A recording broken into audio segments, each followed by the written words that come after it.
Man accused of hitting and killing a Waltham police officer and a National Grid worker pled not guilty in court today. 12 News reporter Alex Torres-Perez joins us live in studio with a breakdown of what happened and the charges the suspect is now facing. Alex. Kayla, Kim, this morning a judge officially charged Peter Simon with a slew of charges including driving without a license, assault, and manslaughter. And that's after a deadly hit and run that's left the community in shock.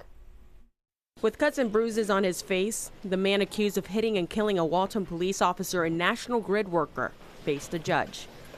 Officers and utility workers packed the courtroom as prosecutors detailed the events that took place Wednesday afternoon. Investigators say it all started when Peter Simon tried to make a U-turn and crashed into a Jeep, causing the defendant's vehicle to rise up off of two wheels and then slam back down.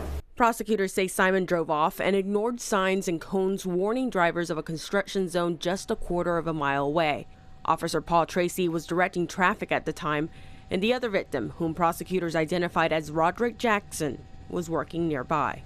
This defendant veered his vehicle into that direction, striking both Officer Tracy and Mr. Jackson. Investigators say Simon crashed his truck and ran to a nearby home.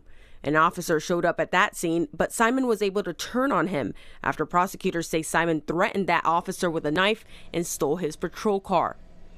A high-speed chase followed, putting more officers at risk.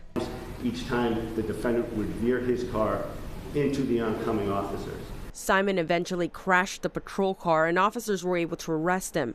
However, a gaping hole remains as two men who were just doing their jobs died. It reminds us all of the danger that officers and workers face when they are out on the roadways performing their jobs. Peter Simon is being held without bail until his dangerousness hearing, which is set for next Thursday. Reporting live in studio, Alex Torres-Perez, 12 News. The man accused of hitting and killing a Waltham police officer and a National Grid worker will remain in jail until his next court hearing next week. This morning, Peter Simon pleaded not guilty to a slew of charges, including armed robbery, assault, and manslaughter. 12 News reporter Alex Torres-Perez joins us now with what the victim's family had to say about the incident. Alex. Well, Kim, it's just heartbreaking, not only for the families, but to the community as a whole. Two men were just doing their jobs, losing their lives after prosecutors say that the suspect drove his truck through a construction zone. Officers and utility workers packed the courtroom to stand in solidarity with Wednesday's hit-and-run victims. This as their accused killer, Peter Simon, faced a judge this morning. Behind bars, he has a life. I don't have my son. He took our treasure chest. Unforgettable, unforgivable, unforgivable. Prosecutors say Officer Paul Tracy was directing traffic while Roderick Jackson was working nearby when the truck crashed through the construction zone, hitting and killing them both. Both men are being remembered as loving family men. He was a tremendous husband, father, uncle, and brother, and loved by everybody in the community. He was the heart of his family. That was the entire family, all right? Like, that's who he was.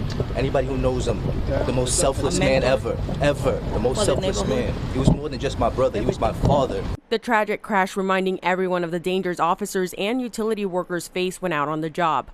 Local utility and road crews say they are heartbroken and hope drivers see this and are reminded to slow down and be patient at construction zones.